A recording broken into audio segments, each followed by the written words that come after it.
हिंदुओं पे प्रहार कर रहे हैं। और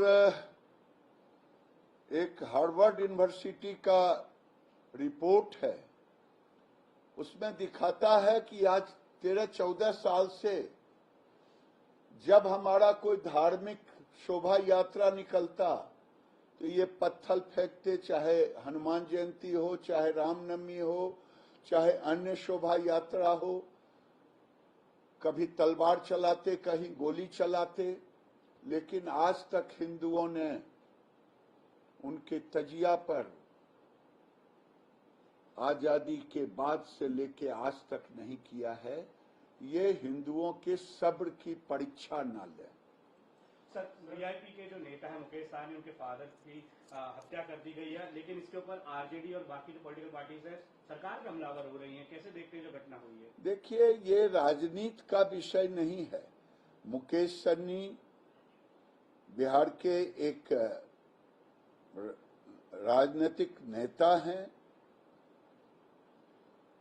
अगर उनके पिता की हत्या हुई है, ये मैं दुख जताता हूं, और इतना जरूर कहूंगा कि अपराधी बच नहीं पाएगा और राज्य सरकार इसके प्रति गंभीर है, जैसा कि मुझे बताया गया है। मैंने भी जब जानकारी ली तो मुझे बताया गया है सरकार गंभीर होकर के अपराधियों को नहीं बख्शने का संकल्पित है। सर, समाजवादी पार्टी के नेता अवधेश सिंह कह रहे हैं कि बीजेपी भले जितनी भी मीटिंग कर ले, लेकिन अब उनका जो है अस्त होने की दिशा में है।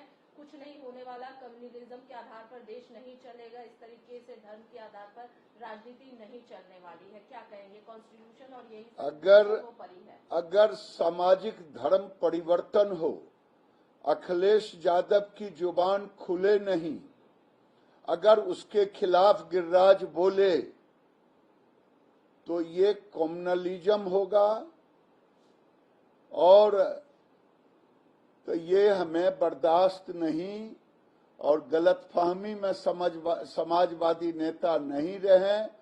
काठ की हांडी बार बार नहीं चढ़ती है।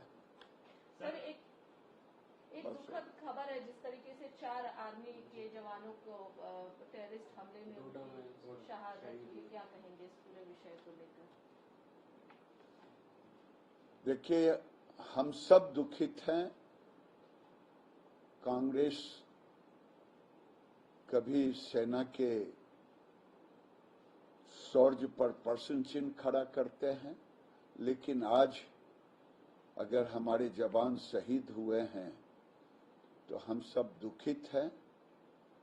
लेकिन दहशतगर्द बचेंगे नहीं। आपने देखा है पहले भी और आगे भी उनकी दुर्गति यही होगी। सर, श्रीनगर में प्रो पैलेस्टीन स्लोगन्स रेज किए गए हैं मुहर्रम के जुलूस के। आखिर श्रीनगर में किए गए, संसद के अंदर किए गए। जब संसद के अंदर ओवैसी जैसे अपने को जिम्मेदार बताने वाले लोग अगर फिलिस्तीनी जिंदाबाद के नारे लगाते हैं, तो बिहार के नवादा और कश्मीर में अगर लगता है, ये तो वही चाहते हैं। ये भारत को पाकिस्तान और बांग्लादेश की तरह माहौल को बिगाड़ने की कोशिश हो रही है। और ये राहुल गांधी, समाजवादी, लालू यादव जैसे टुकड़े टुकड़े गैंग की जुबान बंद होती है ममता बनर्जी का वोट के खातिर। अब देश के तमाम ऐसे लोगों को खड़ा होना होगा जो अपने को देशभक्त कहते हैं।